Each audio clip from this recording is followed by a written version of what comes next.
हाटी ने शिलाई में जन आंदोलन निकालकर प्रदेश सरकार के खिलाफ रोष प्रकट किया है। वो एसडीएम शिलाई के माध्यम से प्रदेश सरकार को ज्ञापन भेजकर ये जताया है कि यदि जल्द गिरिखंड क्षेत्र को जनजाति क्षेत्र के अधिकार नहीं मिले तो सूचना गिरिखंड क्षेत्र प्रदेश स्तरीय आंदोलन करने के लिए सड़कों पर उतर जाएगा।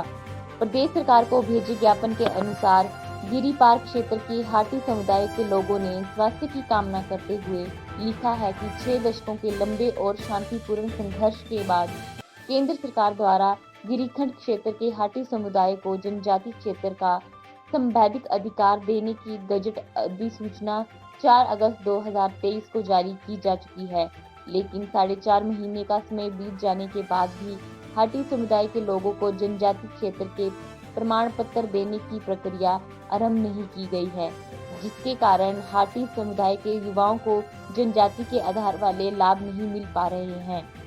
जबकि माननीय उच्च न्यायालय शिमला द्वारा 2 निर्णयों में हाटी समुदाय के 4 अभ्यर्थियों को गजट अधिसूचना के आधार पर प्रोविजनल जनजातीय प्रमाण पत्र जारी करने के आदेश जारी किए गए हैं। सिरमौर से विजय आजाद की रिपोर्ट। जी, मैं डॉक्टर रमेश सिंगटा हूँ, हाटी विकास मंच शिमला का मुख्य प्रवक्ता और मेरे साथ अध्यक्ष है प्रदीप सिंगटा जी।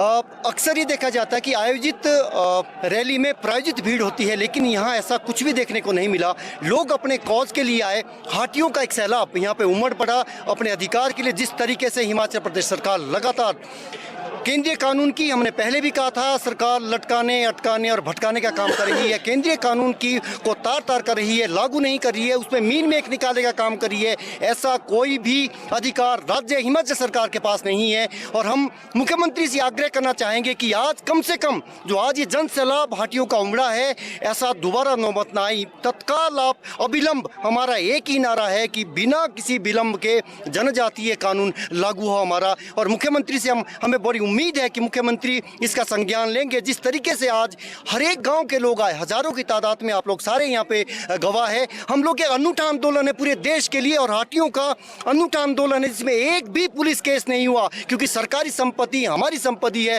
कानून और व्यवस्था का पालन करना हमारी भी उतनी नैतिक जिम्मेवारी है जितनी पुलिस कर्मियों की है। तो आज से कड़ा संदेश सरकार को भी पहुंच गया है कि तत्काल आप केंद्रीय कानून को लागू करें, अन्यथा इसके गंभीर परिणाम भुगतने पड़ेंगे। हम नहीं चाहते सरकार से टकराव, क्योंकि यहाँ पर राष्ट्रपति शासन तक की नौबत आएगी। केंद्रीय कानून का अपमान, संविधान का अपमान, ये कतई बर्दाश्त नहीं होगा। और आज लोगों ने एक ही आवाज में मांग की है प्रदेश सरकार से कि अगर आप पहले कोई त्रुटियां रहेगी आपसे, अगर आप पहले नहीं रहे साथ, लेकिन कल कुछ लोगों ने, कल भी हमें इस बात की खुशी है कि जो पहले हमारे को अपना विरोधी मारते थे, कल जय हाटी जय माटी का नारा उन्होंने भी लगाया था, वो भी हमारे ही एजेंडे पे आए हैं।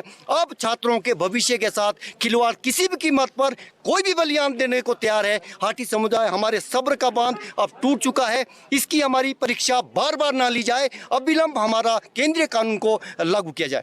देखिए, हाटी मुद्दा जो कि पूरा हो चुका है, ये काम हो चुका है, लेकिन इसमें हिमाचल सरकार रोड़ा बन के खड़ी है। और जैसा कि आज आपने देखा कि यहाँ पर लोगों में कितना रोष है, कितनी मात्रा में यहाँ लोग आए थे। और यहाँ वो लोग नहीं थे जो आयातित थे, यहाँ वो लोग आए थे जिनके अंदर दर्द है, जिनके अंदर पीड़ा है, जो सच्चे अर्थों में लड़ना चाहते हैं। क्योंकि यहाँ वो लोग आए थे आज जो अपना पैसा खर्च करके, अपना किराया भाड़ा खर्च करके आए थे। उस तरह नहीं आए थे जैसे कि कल आए थे लोग जिनके लिए बसों का, खाने पीने का पूरा प्रावधान दिया गया था। तो हम सरकार से ये निवेदन करते हैं करबद्ध कि आप लोग अब इसमें ज़्यादा विलंब ना करें।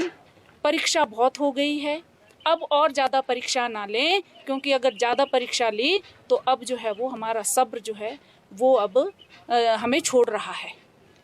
क्षेत्र के 3 लाख हाटी भाइयों का जो आज यहाँ पे एकत्रित हुए, बहुत संख्या में एकत्रित हुए हैं, उनका भी मैं बहुत बहुत धन्यवाद करना चाहूँगा। संक्षेप में मैं आपको ये बताना चाहता हूँ कि ये हाटी खुमली जो आज हुई है, ये असली हाटी खुमली थी, असली हाटी खुमली है। यहाँ पे हम लोगों ने सिर्फ इतना एक आह्वान किया था हाटी समिति की तरफ से कि 16 तारीख को शिलाई में हमारी एक हाटी खुमली होगी और आप लोगों ने आना है, जिसे हम अपनी भाषा में कहते हैं अपने शामले कामले घर बार छोड़े बा, अपने कारोबार छोड़े बा, जो लोग इतने तिड़ संख्या दे रहा है, इससे साफ जाहिर होता है कि हाटी खुमली का असली स्वरूप कौन सा है और असली रूप में हाटियों की दर्द क्या है वो आज की खुमली से जाहिर होता है। यहाँ पे चाय तक का प्रबंध भी नहीं किया था, हमने जान के नहीं किया था, हमने पानी का भी प्रबंध नहीं किया था। क्यों? क्योंकि हम ये देखना चाहते थे हाटी समिति सब के सब कि हमारी दर्द सरकार तक किस तरह से जाएगी। जो लोग अपने आप स्वतः अपने भावना से अपनी अंदर की आग जो ज्वाला भड़क रही है उसको दर्शाने का मादा किन किन लोगों का है वो आज आप पत्रकार बंधुओं ने भी देखा। वो आज सरकार के माध्यम से उनके तंत्र के माध्यम से सरकार तक भी ये बात पहुँच चुकी है कि जो लोग बगैर किसी इसके आए हैं यहाँ पे, असली दर्द इन लोगों के मन में है। किसी से द्वेष नहीं है, ना काऊ से दोस्ती ना काऊ से बैर। जो हमारे रास्ते में अटकाएगा रोड़ा उसकी नहीं है खैर। हम सिर्फ ये बात करना चाहते हैं, वो भी हाटी भाई हैं हमारे जो कल आए थे, किस रूप में आए, किस चोले में वो आए हैं, वो उनका धर्म उनके साथ है, उनका कर्म उनके साथ है।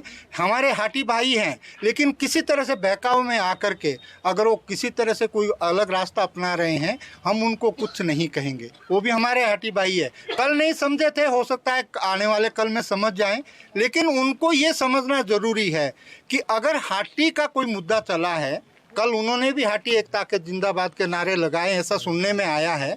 और शायद हो सकता है उनकी भी ये मंशा हो, बोल ना पा रहे हों, लेकिन हाटी की जो हक की लड़ाई है वो भी लड़ना चाह रहे हैं। वो मन से चाह रहे हैं कि हाटी का लड़ाई लड़ी जाए, हाटी के लोगों को उनका हक दिया जाए। तो अगर हमारी संख्या एकत्रित होकर के, एकजुट होकर के हम एकता के साथ आगे चलते हैं तो सरकार को ज़्यादा असर होगा। इस वक्त हो सकता है उनको नहीं मालूम पड़ रहा होगा, आने वाले कल में मालूम पड़ जाएगा। हो सकता है सरकार की मंशा डिवाइड एंड रूल की मंशा हो सकता है सरकार की मंशा भड़काने की हो सकता है सरकार की मंशा हम लोगों को तितर बितर करने की हो। और ऐसा भी सुनने में आया है, आप लोगों के माध्यम से हमें पता चला है और सोशल मीडिया में कोई चीज़ छुपती भी नहीं है कि जिस तरह से पहले हमारे एससी भाइयों को भड़काया गया, उनको भ्रमित किया गया, आज उनमें से 99% लोग, मैं कह सकता हूँ, आज पछता रहे हैं। वो लोग अभी कह रहे हैं, वो लोग उनको, उनके नुमाइंदों को उनका आना भी मुश्किल